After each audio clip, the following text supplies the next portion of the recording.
Hi again. The purpose of this video is to review with you motivation and emotion. This is video 1 of 4 that will be useful to you in the completion of your week 4 unit review. So we'll start with motivation. Motivation is the reason why we do things, and so there are numerous theories about why humans do what they do. Let's start with the most basic. Humans are, first and foremost, animals. And so, like all other animals, we have instincts. Instincts are innate, that means inborn patterns of behavior, things that we're kind of born with, knowledge that we're born with, behaviors that we're born with a tendency to do. Being afraid of spiders and snakes, the idea of tribalism, clinging to the people that you are raised with and that you are surrounded by from an early age, greed, revenge, all these are innate, instinctual aspects of human behavior. And the evolutionary approach to psychology is the idea that these particular instincts all evolved because they helped us do what? That's right, survive, right? Evolutionary psychology is all about explaining, usually with some hindsight bias, explaining human behavior in the context of what was necessary for us to survive. And so all these things that I listed, fear of snakes and spiders, greed, contempt, tribalism, all of these contributed to the survival of the species. Next, we have the drive reduction theory. A drive occurs when a biological need is not met. Our biological needs are air to breathe, water to drink, food to eat. The longer we go without these basic necessities, the more discomfort we feel.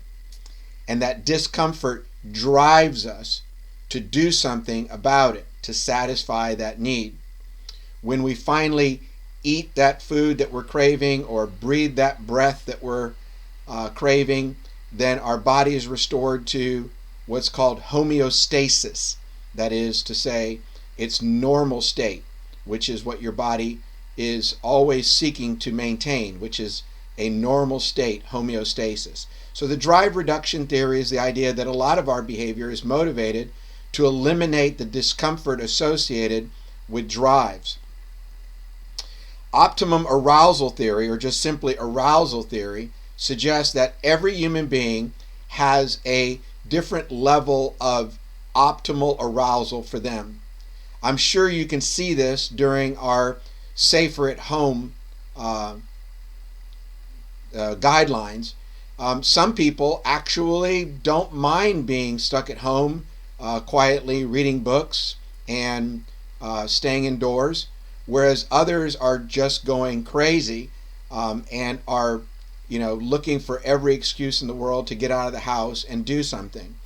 This theory that every individual has a different level of need to get out and do things, a different level of curiosity, a different amount of thrill seeking that we all crave. This is called arousal theory, or optimal arousal theory.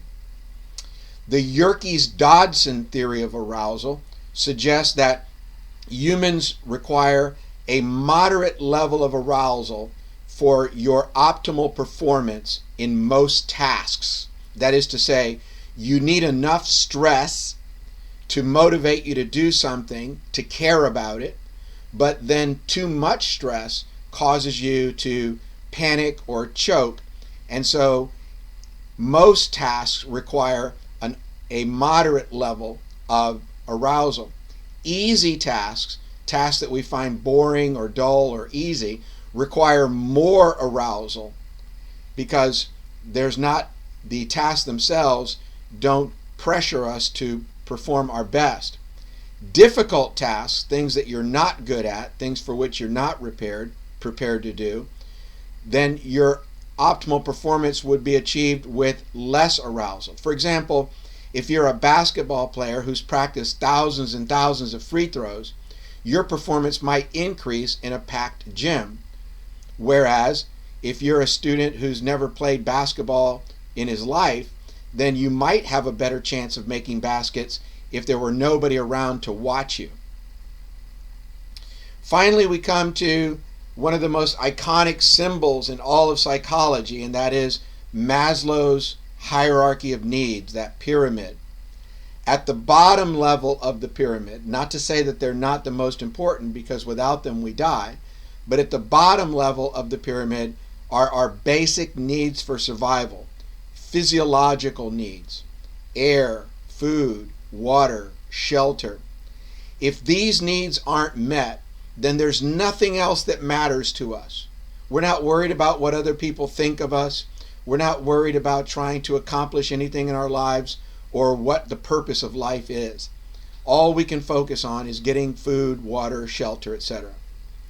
When these basic needs are met, then the next level of needs are psychological needs, starting with the need for love and belonging.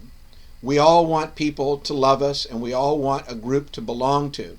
And so next to food and water and shelter, these are our most basic needs, and most of us will do just about anything to keep these needs met and to avoid people not liking us or shunning us or putting us out of the group. Once we find that we have unconditional positive regard, in other words, once we get to the point where we're no longer worried about what we're going to do or say is going to keep people from loving us, then and only then are we free to ascend up into the pyramid and try to realize our own unique potential. Try to become that unique person that we were created to be, to come out of the closet, so to speak, and to tell people what our true interests are and the true person that resides inside of us. There are very few people that we share our true selves with, and the reason is because we are worried that their love for us or their acceptance of us is conditional. That is to say, that if they find out something about us that they don't like, that they'll no longer want to hang out with us. But when we finally come to the point where the people we care about most, we consider their love and their acceptance unconditional, then we're free to realize our unique potential. And that realization of one's unique potential, Maslow called it self-actualization. So on your little triangle there, at the bottom, I would put, basic needs for life. At the very top, I would put self-actualization. In those middle three, I would put love and belonging at the second level. I would put achievement in that next level. In the second to the top level, I would put aesthetic, in other words, art and literature and those kinds of things. And then finally, our unique, the realization of our unique potential, the very top, self-actualization. There's other ways to do it, but that's the general idea. You need to know a lot about hunger. To start with, not everybody has the same amount of hunger. Not everybody craves food to the same degree. And the amount of food that we crave is different from person to person. Likewise, the amount of calories that we burn, the energy that we use sitting still doing nothing, is different from person to person. That's called the basal metabolic rate. The basal metabolic rate is that amount of calories that you burn sitting doing nothing except breathing and being alive. Some people are naturally skinny. They have a high basal metabolic rate and they burn lots of calories even when they're sitting on their butts. And some people tend to hold more weight than others and accumulate more fat. That's because they have a lower basal metabolic rate. They can eat the same amount of food but yet put on weight because they have a lower basal metabolic rate. Another way of describing this is the set point. Your brain thinks it knows how much you should weigh and what the structure of your body should be, how much fat, for example, you should be carrying around with you. And so, in spite of your best efforts to diet and exercise, those things do matter. But if you have a genetic predisposition to have a certain physique or to carry a certain weight, that is your set point. And your body is always going to be working towards maintaining that, even if it's not what your ideal that you consider for yourself is.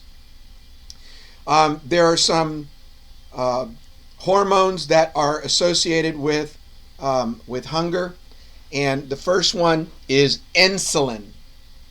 Insulin is secreted by the pancreas, and what insulin does is it lowers your blood sugar, glucose. Glucose is your blood sugar. When your blood sugar goes down, you feel hungry. So when the pancreas secretes insulin, it lowers your blood sugar, causing an increase in hunger. The opposite of insulin would be glucagons. Remember the memory trick I told you, glucagon, hunger gone. Glucagons are hormones that reduce feelings of hunger. Two other hormones that you need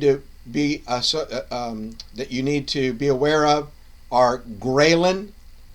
Ghrelin sounds like growling. When your stomach is growling, you're hungry because your stomach's growling. Ghrelin. Ghrelin is produced in the stomach, and it also sends messages that make you feel hungry. And then the opposite of that would be leptin. Leptin is a hormone that you produce that makes your hunger go down. And some people who are obese, their bodies actually have an insensitivity to leptin. So when most people eat, they produce leptin, which makes their hunger go down. But if you have an insensitivity to leptin, you eat, and it doesn't reduce your hunger as much as it should. And so therefore you have a tendency to eat more to be satisfied and gain weight. Estrogen and testosterone are also hormones that are associated with sexual behavior. Estrogen, the female hormone; testosterone, the male hormone. We've discussed these before. These are the hormones that bring about female and male characteristics in men and women. Hans-Seyle's general adaptation syndrome: alarm, resistance, exhaustion. When you find out some alarming news that gets you excited or afraid, your sympathetic nervous system becomes aroused. Your pupils dilate, your heart and lungs increase their breathing. This is the sympathetic nervous system. The alarm stage of the general adaptation syndrome is engaged. Then comes the resistant stage. During the resistant stage, you are fighting, you're taking on the challenge, you're playing in the game, you're having the argument, you're taking the exam, you're coping with the stress. The more you cope with the stress, the more your body's resources are depleted. And because your body's resources are limited, no matter how much you want to fight the battle to the end or stay by Grammy's bedside until she comes home from the hospital, eventually your resources will be depleted. And the final stage is exhaustion. And that's when the parasympathetic nervous system restores your body to its normal state. Also, during the exhaustion stage, you are more vulnerable to illness because during the resistance stage, the same resources you use to fight the stress are the same resources you would use to fight a disease, mainly lymphocytes or white blood cells. These become depleted when you're under a lot of stress. And so people who are under a lot of stress are prone to more illness. Type A personality, speaking of illness, are people like me, very competitive people who get angry and frustrated very easily, people who are driven by their work, and we generally achieve a lot, but we also are more vulnerable to heart disease because the hormones that we produce, that everyone produces when you're under stress, adrenaline, epinephrine, cortisol, these are great to give you short-term bursts of energy, but they also act like cholesterol by clogging the arteries in your cardiovascular system, increasing the chances of heart attacks. So type A, and then type B personalities are people who are laid back and easygoing. They might not always have their work done, might not always meet deadlines, but generally speaking, they have less chance for heart disease. Finally, let's wrap this up with emotions. Emotions are probably the most complicated part of this section. First of all, there's not exactly a space for this in your review where it says which type do you think you fall towards. Why don't you go ahead and skip that, and instead of answering that, identify the 3 parts of an emotion, because that will help you with the theories of emotion. Replace that with the 3 parts of an emotion. An emotion has 3 parts. Number 1, the physiological response inside your body. If I'm very happy or if I'm very angry, my sympathetic nervous system, the inside of my body, is going to react exactly the same. So most every emotion has the same physiological response inside, right? The second part of an emotion is the behavior. This is where emotions vary greatly. If I'm very sad, I might be crying. If I'm very angry, I might look like this, right? If I'm very happy, I look this way. So that's the second part of an emotion, the overt behavior. The third part of the emotion also differs. That's what you're thinking inside, the feelings of I am happy, I am sad, those kinds of things.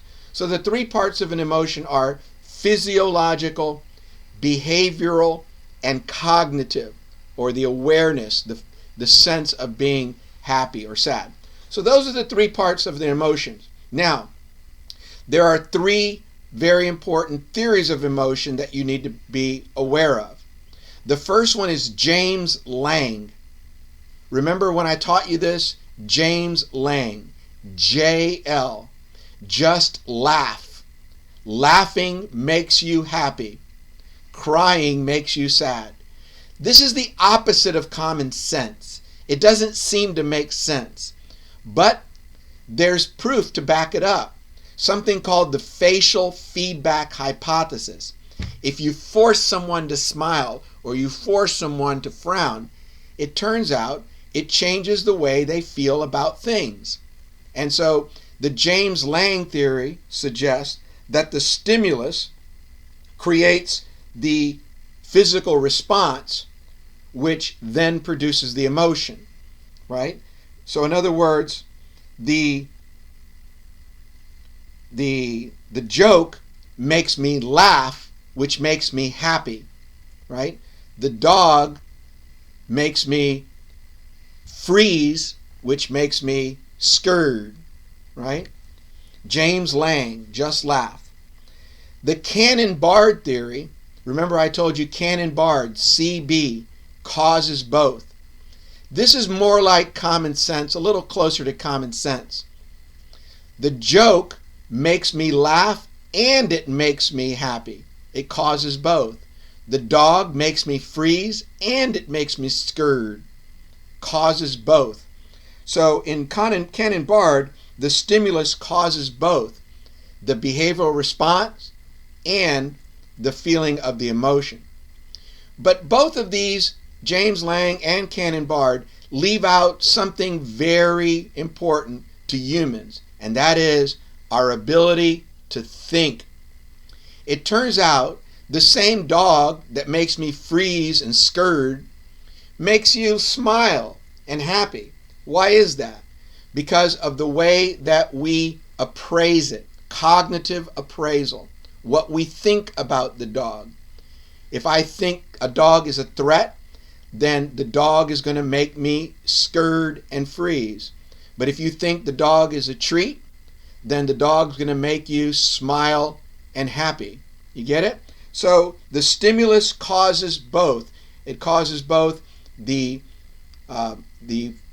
feeling, the stimulus shaped by the thought about the stimulus. So I guess where it has stimulus and then the two arrows, one arrow would be to your response, your physiological response. The other one would be to the cognitive, the thought, so response and cognitive.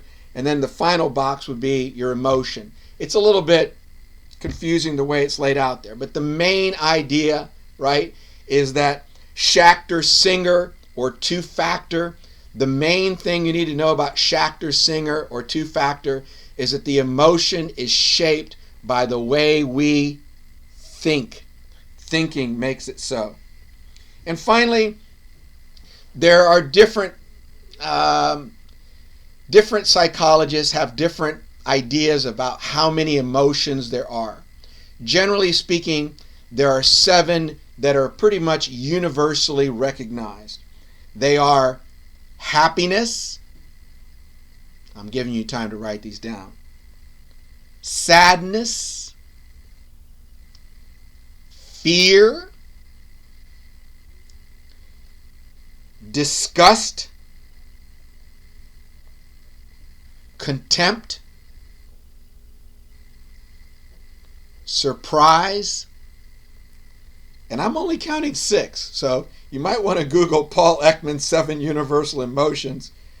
1, 2, 3, 4, 5, 6. Yeah, happiness, sadness, fear, disgust, contempt, surprise. Yeah. Well, that gives you a little bit of work to do. But there's also a question. Happiness, sadness, fear, disgust, contempt, surprise. What about love?